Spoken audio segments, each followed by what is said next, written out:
Please welcome Danzy Senna and Colson Whitehead.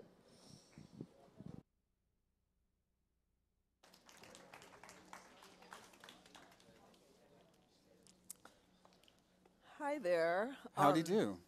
This is great to be here with Colson. We've known each other a very, very, very long time.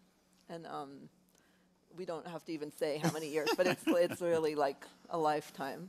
And what we thought was we would read just 2 pages of each of our books and then chat for a while and then open it up. Sounds good. Yeah. Do you want to begin or should I? Sure, I mean, I can go. The book is called The Underground Railroad, and I had the idea many years ago, in the year 2000. I was sitting on my couch and came across a reference to the Underground Railroad, and remembered how when I was a little kid, and I first heard those 2 words, I thought it was a literal subway beneath the earth, which of course is very impractical. But I just thought, what kind of story could I get out of that? And with this absurd premise. And I kept putting it off. I didn't think I was a good enough writer to write the book. I didn't think I was mature enough to deal with the subject matter. I was sort of like a Gen X slacker type at that point. So I figured if I waited, one day I'd be ready. And then a couple years ago, I had an idea for a book. It was kind of dumb. And my wife was like, what about that other idea? And so I decided to listen to her. And I'm going to read from the very opening. I don't have a lot of upper body strength, so I read from an iPad.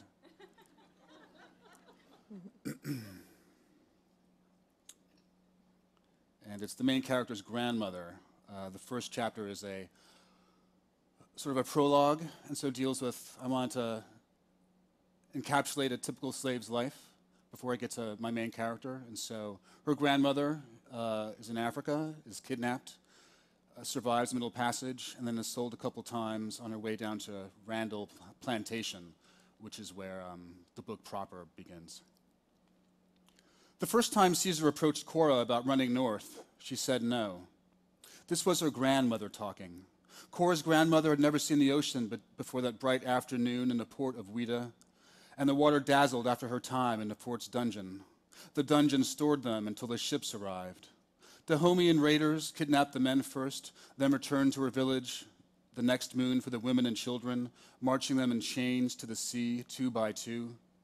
As she stared into the black doorway, Ajari thought she'd be reunited with her father down there in the dark. The survivors from her village told her that when her father couldn't keep the pace of the long march, the slavers stove in his head and left his body by the trail. Her mother had died years before. Cora's grandmother was sold a few times on the trek to the fort, passed between slavers for glass beads. It was hard to say how much they paid for her in Ouida, as she was part of a bulk purchase.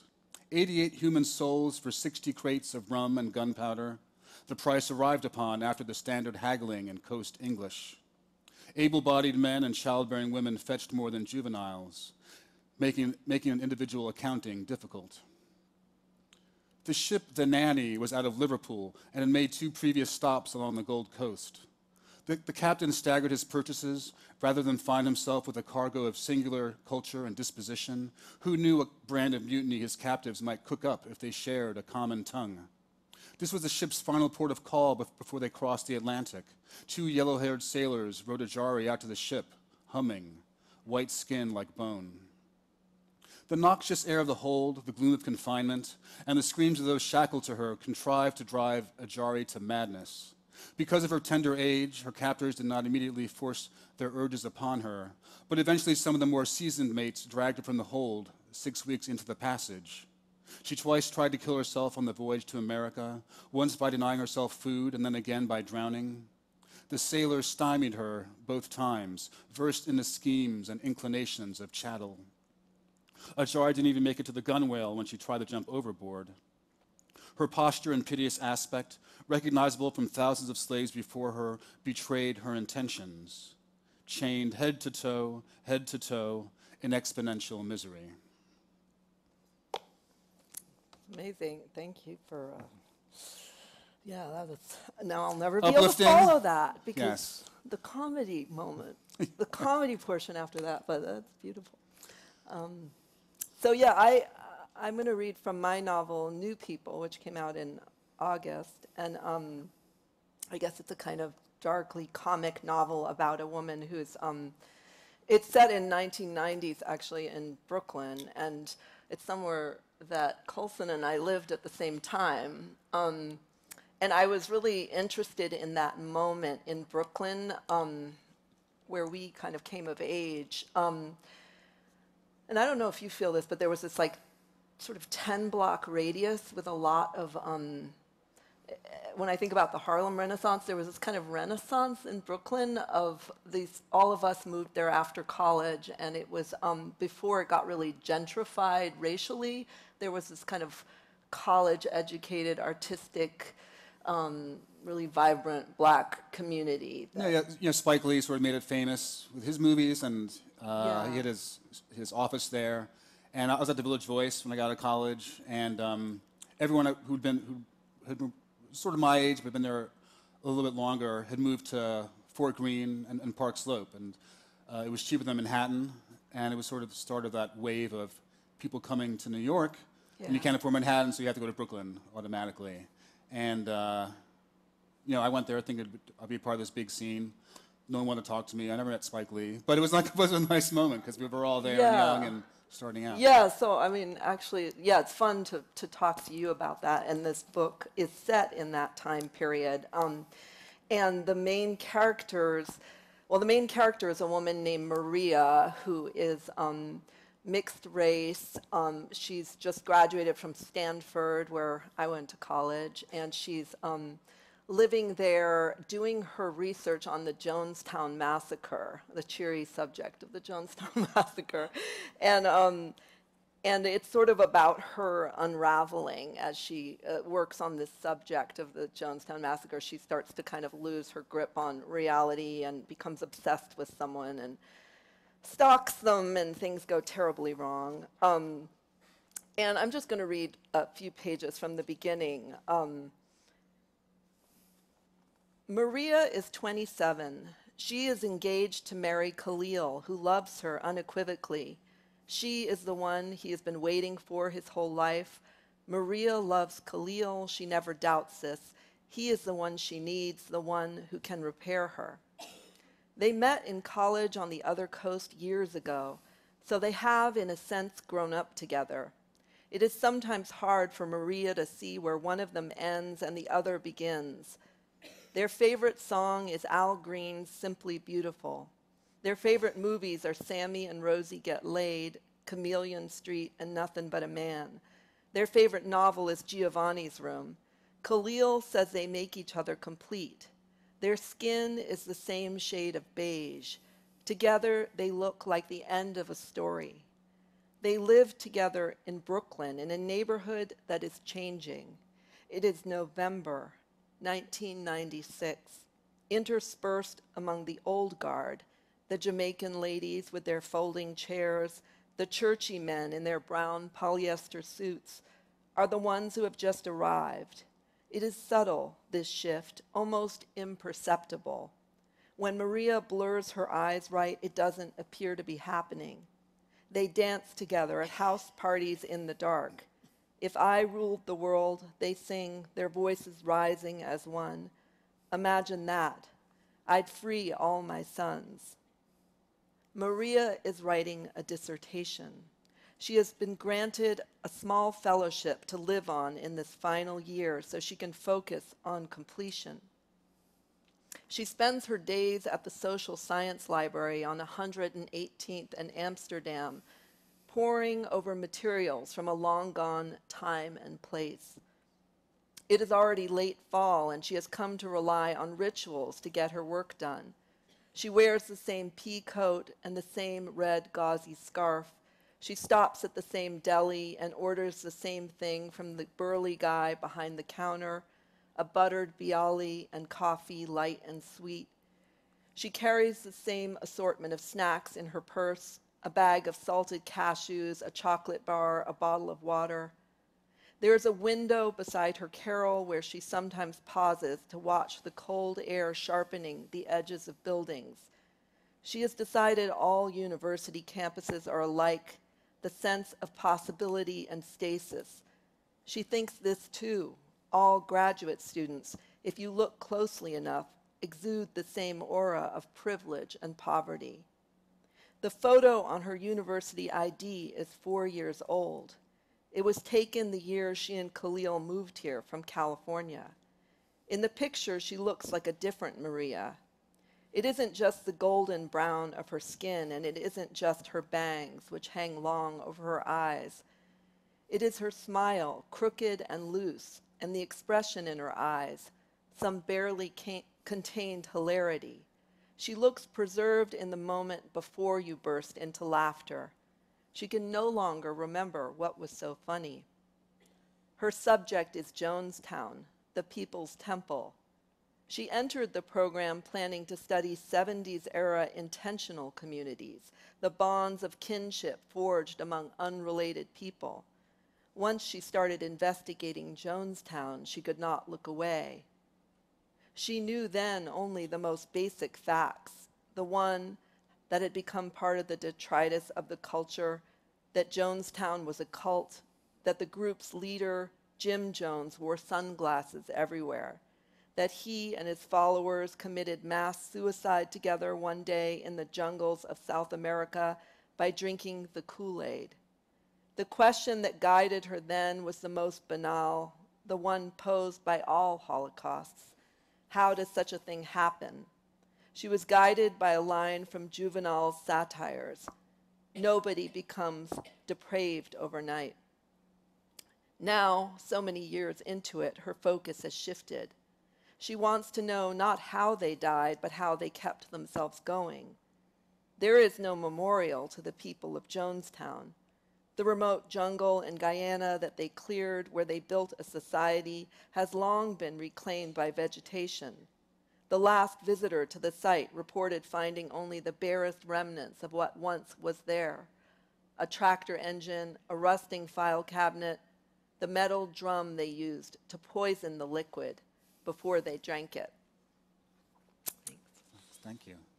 What does Maria see in the Jim Jones story? I remember like 20 years ago thinking like, I guess I didn't realize that most of his parishioners were African American. Yeah. I remember when it happened, it was like late 70s, and there were miniseries like Guyana, Cult of the Damned, and all these terrible movies about it. But what does she see in the tragedy? Well, she is, I think if you're biracial and born in the, like I was in 1970, I can tell you what I saw it in it and sort of projected onto her.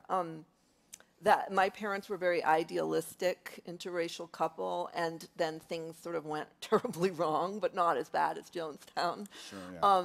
But I was really interested in kind of the idea of these racial utopias and kind of Brooklyn in a way. I was thinking about that sort of utopia in a funny way of the kind of Brooklyn of the 90s, and then this late 70s Jonestown, where they called it Another America, and they were going to go and sort of solve all the problems of America in this place, and 1,000 people, you know, the sort of idealistic Americans. It felt like a kind of ghost story for my own life and my own family, and like we were the kind of people who would have gone there. But thank God we didn't. That's pretty heavy. Yeah, I mean, I was saying it was a comedy, and then I read that, and I was like, this is not a comedy. Yeah. But so, yeah, that was kind of where I got obsessed with it, and then decided to put all that on my character, because it's fun to have a character have obsessions, and especially if you've already done all the obsessing yourself. Sure, yes, yeah. But yeah, I did a lot of research, as I'm assuming you did, in reading your book, and yeah, I mean,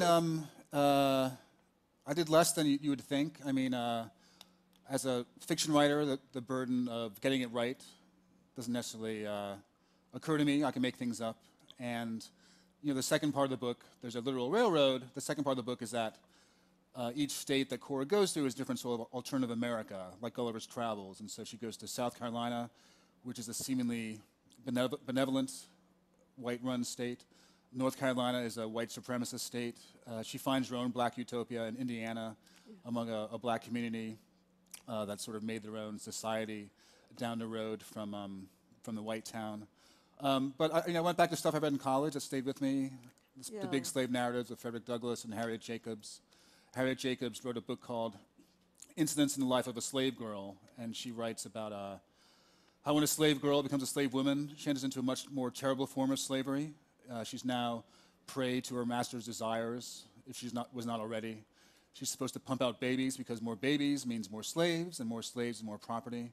And so, rereading her book 30 years later, maybe decide to have a female protagonist. That seemed a worthy predicament to explore, the dilemma of the female slave.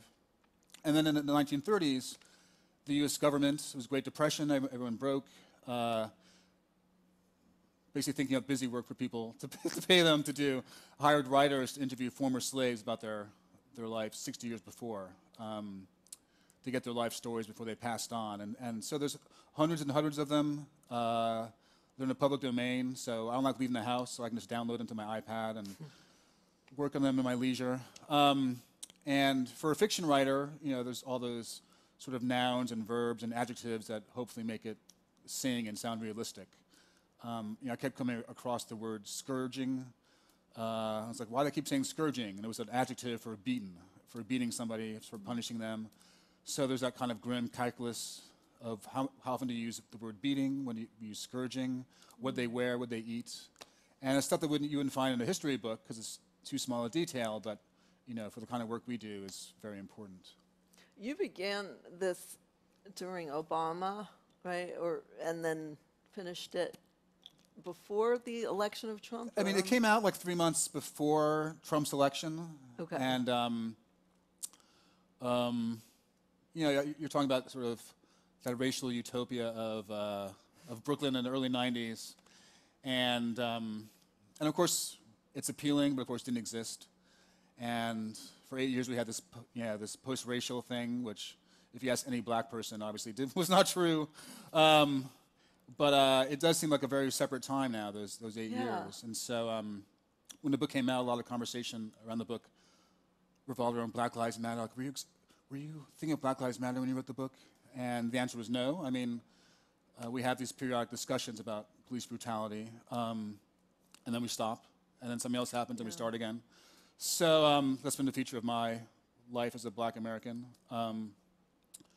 But having it, be out 3 months and then Trump get elected, it does change the conversation about it. I mean, it's just interesting, the timing of a book and what. But I was thinking about it while I was reading it. I was like, I feel like all of your books have had sort of these thematic links, and this, what on like the surface looks like a sort of shift, but it's actually in all of your books. Well, I think I usually have more jokes in my books. Yeah. But race, technology, and changing ideas about race, is definitely present in a few of my novels. Sometimes it's not there, but definitely my first couple and this one. And so it does.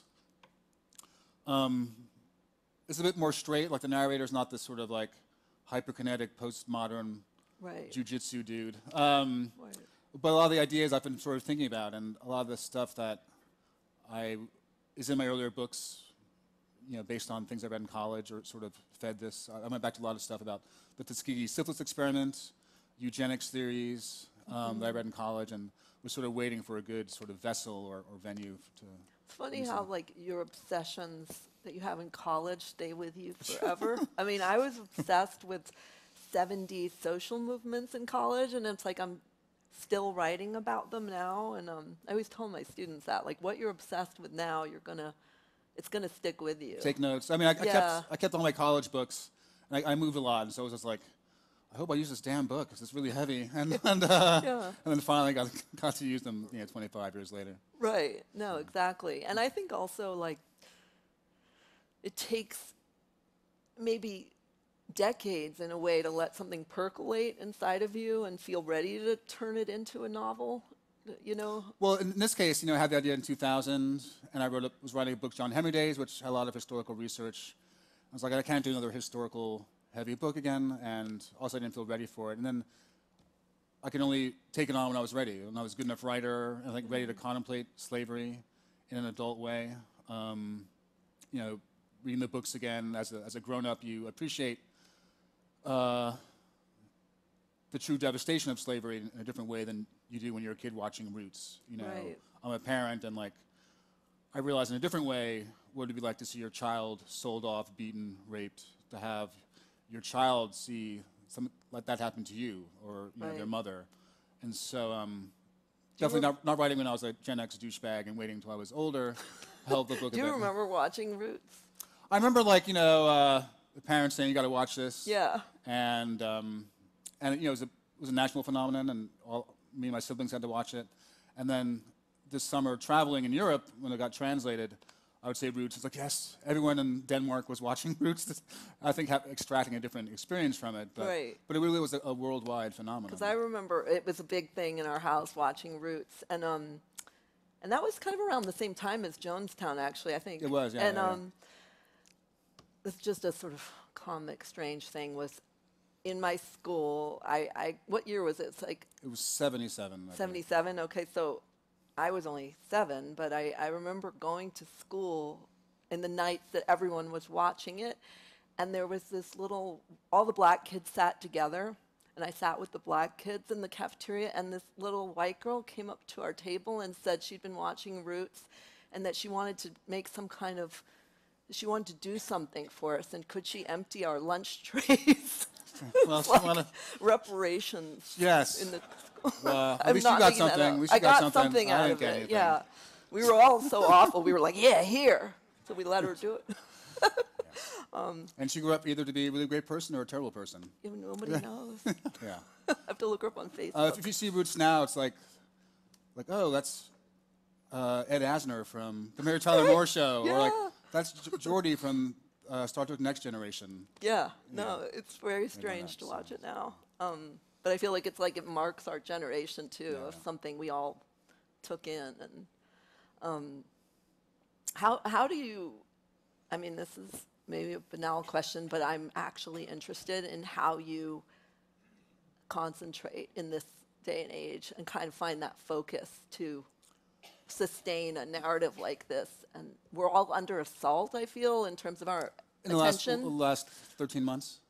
No, just in the Okay, last, yeah. not even that, just like our attention span and how you sustain your work. Well, I think for me, you know, I work at home. I'm not a big cafe person. If I work at home, I can take a nap. I can weep, write a page, weep, take a nap, and it's not in Yeah. public. It'd be awkward if I did that in public. But I think I grew up writing fiction with in the age of the internet, and if Yeah. I'm stuck, I need some research. I'll go to Google, or back then it was Alta Vista, Yeah. and like look up for my first novel. It's about elevators, back issues of Elevator World. So I'm used to that sort of intrusion, and it's also a tool. You know, with this book, I would look up slang. Like, did they say this in 1850 or was it more in 1910? And I would go to an online database and then go back to work. And I'm not someone who has to like have a hood over my head and like be in a cement-lined Yeah. wall to work. Definitely since the election, I'm a news junkie, so I'm distracted. I know people who were in the middle of books and now just don't know, you know, they're working at a much slower rate just because everything is so Right. distracting nowadays. How do you? Right. I mean, I have maybe like undiagnosed ADHD because I do have to create all these sort of rules around for the first draft of a novel. I find it really hard to get through it. So I find I have to do tricks with myself. Like I can't have any internet, any kind of distraction for several hours. And I can only write scenes forward. And then once the first draft is done, I really enjoy the editing and going back in, and I don't need that help. But I find the sort of blank page and the sort of project of writing those hundreds of pages the first time hard. And then it becomes better as I'm working with those pages. And you know, you write short stories, and you wrote a memoir. You've written a few novels. When you're writing a novel, can you stop and write a short story, or do you like just concentrate on one thing, or are you I accumulating can short stories? only do one thing at Yeah. a time. I have to be totally obsessed and singular about it. Have you? Pretty much, I have to ability do one. I can only bounce do one around? thing. Yeah, no. If I write essays, it's in between things, and I'm sort of in my underwear. Like, what do I do next? It's like a palate cleanser Yeah. kind of thing. Yeah, no, me too. But I don't really. I feel the most comfortable in the novel, like having written now 3 novels and 1 collection of stories and a memoir. I feel like, okay, I'm more comfortable in this form because allows for all these tangents and all of this sort of, I don't know, it's like a serial monogamy with the novel. Sure, no, yeah, definitely. I mean, The one night stand of the short story is like a little more well, disruptive. if you write a joke, you have to wait 2 years for someone yeah, I mean, to laugh at it. With a short story, you get that immediate thing. I guess that's why I started cooking, because like you get ingredients, you cook it, you feed it to your family, and you actually get response like, this tastes good, this sucks. As opposed to a novel where no one's gonna see Yeah. it for 2 years. Like, am I an idiot? I'm crazy. Yeah. No, you go through like full manic depressive arcs within that novel, and then it's like, yeah, you sort of have to really weather it out. But I've come to appreciate that because it gives you that space. Should we open it up, or did you want to? We can. We can. Yeah. Any questions or tips? That's a question for Danzy. The section that you read is in present tense. Was that Yes. something that you labored over, or something you just kind of started writing in that? I didn't I labor over those decisions often, but for some reason this book was the most fun and came the most easily to me of anything I've ever written. And I sort of started writing. I had another book that I'd been working on for 5 years that was due to my publisher, and it was like hundreds of pages, and it was agony.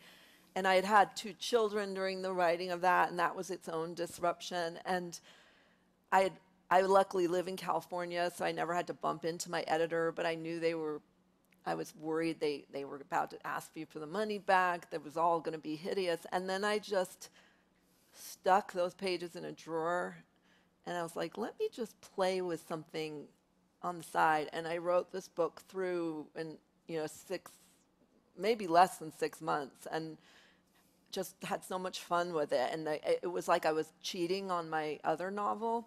And then I called my editor and said, I have some good news and bad news. The book you've been reading and were expecting is never going to happen. But the good news is, look in your inbox. There's another novel. And so luckily it worked out well. But So you're not going to go back to the other one? I'm not sure. I mean, it's hard to go back. Have you ever tried that? No. I mean, I have one book that everyone hated. It was unpublished. And then I was like, oh, maybe one day I'll fix it up. But that energy that I could use to fix it up is better spent writing something new. Yeah. And so now it's just in a drawer, and if my daughter has like a gambling problem when I'm dead, she can like sell it or something. I don't know. Make some quick cash. Yeah. You know. Yeah. But I don't think I'd ever written in that voice, but it was fun for me. Yeah.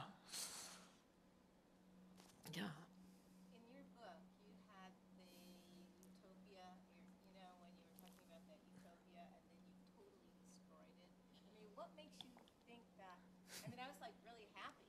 Mm-hmm. And then bam, it was like, what? They just came in and. Well, the question is about Indiana. There's a self-sufficient black community. Why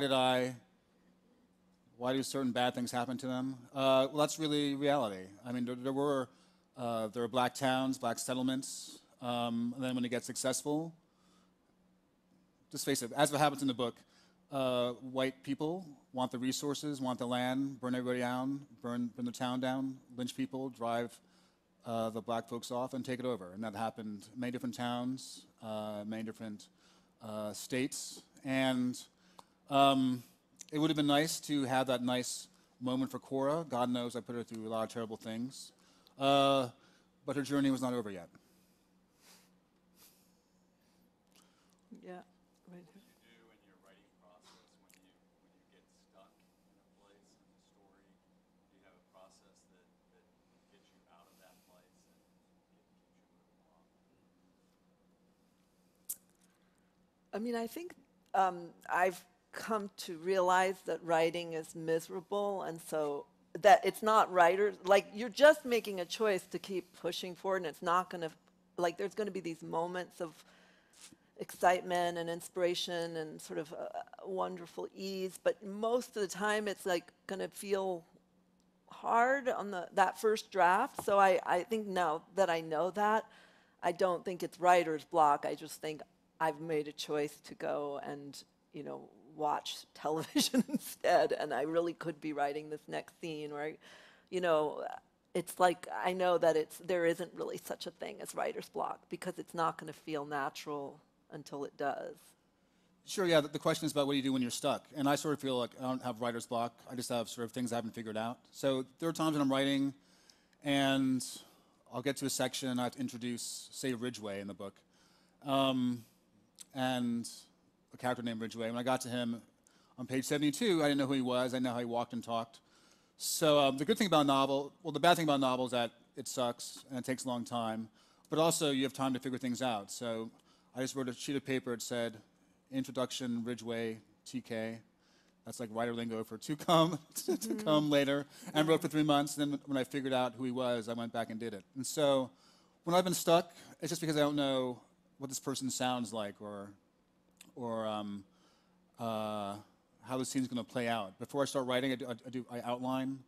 And so I know the beginning and the end and most of the middle. And of course it changes when I start writing. But if I actually know it seems in my dorky way that if it's hard enough to find the right words each day, if I don't know what's going to happen, it seems twice as hard. So each day it's like introduce Cora's grandmother or introduce Valentine Farm. And then I might not know what Valentine Farm looks like, and I might take a couple weeks to sort of figure out, is it 2 big houses or 1 big house? What do they farm? And all the kind of questions that eventually make it sound real. But eventually, because I have outlined it and I thought about it for a year before I started writing, I know that I'm committed, and I just have to figure it out. So do you like to go on Goodreads and Amazon and read the reviews that writers put in, the readers put in on your stuff? Do we go to Goodreads and Amazon, look at the stuff? It's generally, for one's health, probably not good, because some people get the book, and that's great, and then some people don't get it. And I remember the first week when The Underground Railroad came out, I got like 1 star on Amazon. That's like the first review I read, and was like, why are all the white people evil in the book? And it's like, that's not even true. And I'm sorry. I made you feel bad, or made you think about your great-great-grandfather who seemed like a nice guy, but actually raped, tortured, and did all sorts of terrible things. So hopefully you want people to get the book. Some people won't. That's just the way it is. So it's not necessarily healthy to go there too often. Actually, yeah, I never look. I've never seen my Amazon page or my Goodreads, and I never will. And I love that I don't have to. And it's partly because the books that I love have not always been the ones. They aren't written for consensus or for everyone. So those aren't the books I want to write, and I don't want to be aware of that kind of I want to filter enough that I'm not thinking about those readers and I'm writing for myself. And with my publisher, like I asked them to just send me, the press release so that I don't have to like be sent reviews all the time or see all that stuff. But I tend to be thrown off by things easily, and so I've just created a little bubble. And luckily I live in LA where no one cares about what I'm doing. A novelist in LA, so it's good. Yeah. I don't quite know how to ask this question, but I'm just going to ask it. Sure. Say it's too complicated, you can comment on. But your books are both based in African Americans who have a history of slavery in their families. Is that correct? I mean, My book is about slavery. definitely, yeah. I mean, in this novel, her mother is African American, and she's. Oh, sorry. Oh, we yeah. didn't get to, what's the whole question, I guess? Yeah. She was asking if both our books. Their characters are all African American about Africans or about Americans descended from slavery, basically. And I'm wondering, you think a lot about race, you both do. Obviously this topic of yours, and I heard you yesterday.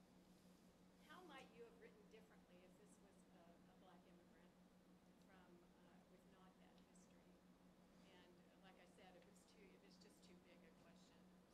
The question was, how would we have written about these characters differently if it was a black immigrant If the main perspective? characters, or Just whatever you want to talk about. I'm just interested in your The difference in the black immigrant versus the African American experience descended from slaves.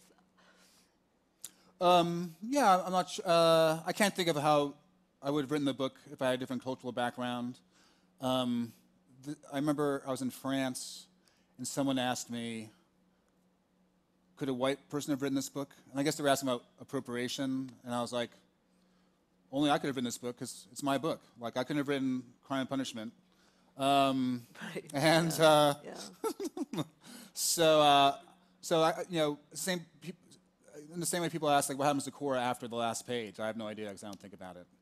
Yeah. I mean, I am interested in that difference between the African American experience and what boat you came here on. Like, how did you get here, and how does that inform your experience? I wrote a memoir. My mother's descended from the biggest slave trading family on the Northeast Corridor, and my father's family is from the Deep South, African American family, descended from slaves. And that origin story does inform everything I write. And, I think that I never, try to write.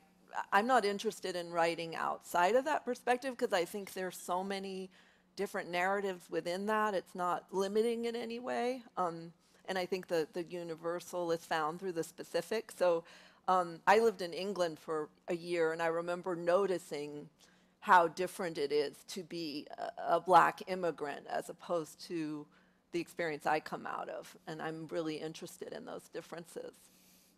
Yeah, yeah. Danzy, I was interested in your comment about not writing for consensus, and so I wanted you to, maybe both of you, to talk a little bit more about that and about at what point in the writing process do you really start to imagine people reading your work, and which people do you imagine, and is it sort of something that comes later in the game? Do you have to turn that off for a while? So if you could talk about that image of the reading scene of your work, what is that like for you? Yeah. Well, for me, it varies. When do we bring our work to other people when it's in progress? Early, later, in the middle? Or think. And Yeah. who do we? When do you start to imagine Those outside first- readers? Right. Yeah, yeah. Well, with my first book, The Intuitionist, I thought that my ideal reader was like a 16-year-old black weirdo kid who might read the book and think, oh, I can write. Here's a weirdo writing, and maybe I can do it too. And then when I came out, and there were no 16-year-old weirdos, black or white, in the audience, and I stopped thinking about the audience with that. I changed subject a lot, and I gained readers, I lose readers. I gained readers with Sag Harbor, which is like a very realistic story about growing up. And then I wrote a zombie apocalypse novel and lost everybody who came aboard for that. It was like, we hate you. So I'm always like disappointing people, so I never think, and losing readers, so I never think about them anymore. And in terms of sharing work, it depends how needy I am. I think like 100 pages is like a good point where I'm like, now I can show my wife or my agent or my editor and get feedback, and that gets me going to the end, I guess. Yeah, I have a writing group of 3 really good friends who really get my humor and my sensibility. And when I was writing this book, it was almost like a serial novel because I would be chuckling in my room, and I was like, they're gonna think this is really funny. And I kind of wrote for these 3 women, but I also thought, like, I probably could never publish this. And that's usually a good sign for me if I think this is really going too far and I shouldn't publish this. And so if I trick myself into thinking it's just never going to see the light of day, then I feel freer to sort of go into places that might be uncomfortable or dangerous or offensive. But I really can't think outside of that little circle of myself and these friends who are my earliest readers, because I get immediately those self-censors start to limit me, and I want to have that draft be really free, that first draft. Yes.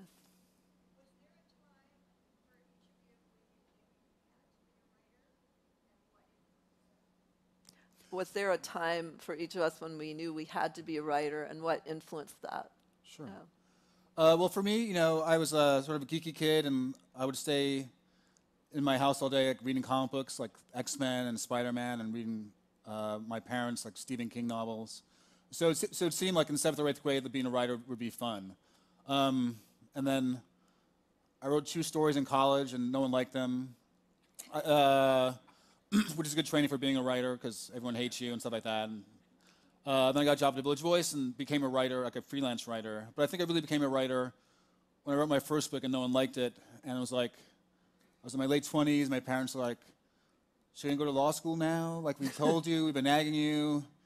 And I realized that I just had no choice but to write another book. And people might hate that one, but I'll become a better writer by doing it. And then if that, it would suck, but if that didn't take off, I'd do it again. So I realized that nothing else would sort of fill the incredible void of neediness in my life except writing. So I just had to keep going.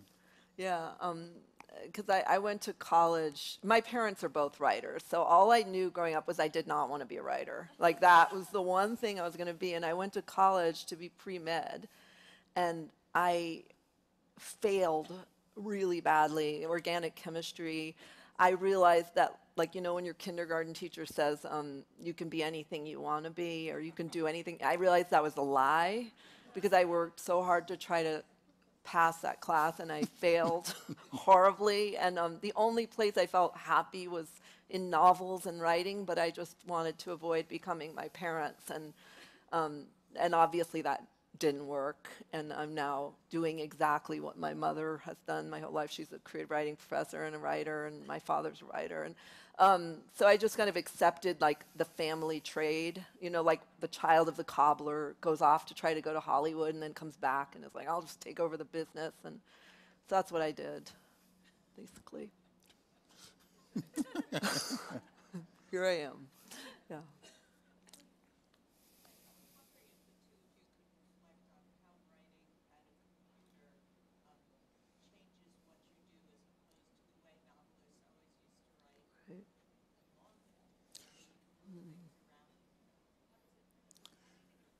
Sure. The question is, how does word processing change how we write, as opposed to the olden days with pen, paper, and quill and cuneiform?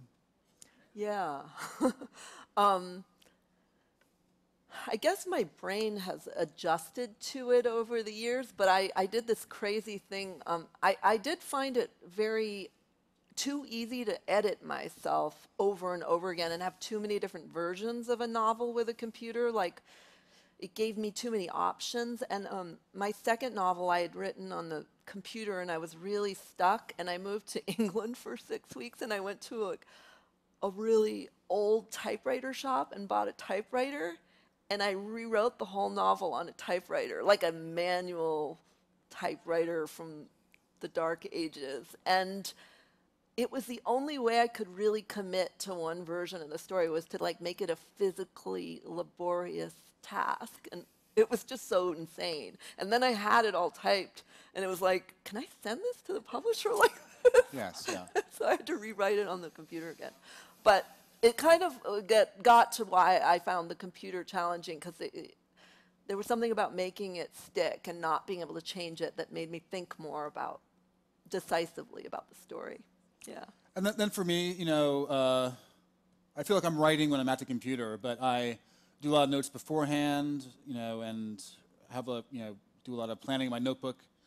And then as I'm writing my computer, I'll go back to a note I wrote 6 months later, because it was like a line that someone was going to say 6 months when I was actually writing. And then when I edit, I, you know, print out, mark it up, put the changes in. I used to have a notebook where I'd write like my brilliant thoughts down. And then I left it on the plane, and I was really freaked out. And I have that, Colson. I found it. well, the rest of the story is that I got to the hotel and was like, I'm a master of memory. I'm going to recreate the notebook. And I was writing. I was like, I really got everything. And I went back to the airport the next day, and they found it, JetBlue, thank you. And I compared what I remembered compared to what I actually wrote. And I was like, 10%. So now I just, like, if I wake up with some brilliant idea at 4 a.m., like, put it on my phone, and it's in the cloud. And so I find editing on paper, on the computer, on a tablet, reading it aloud, I find different kinds of errors. And so, like, editing on computer is like one of the things I do. Yeah. And I think that's our time. Thank you so much for coming out.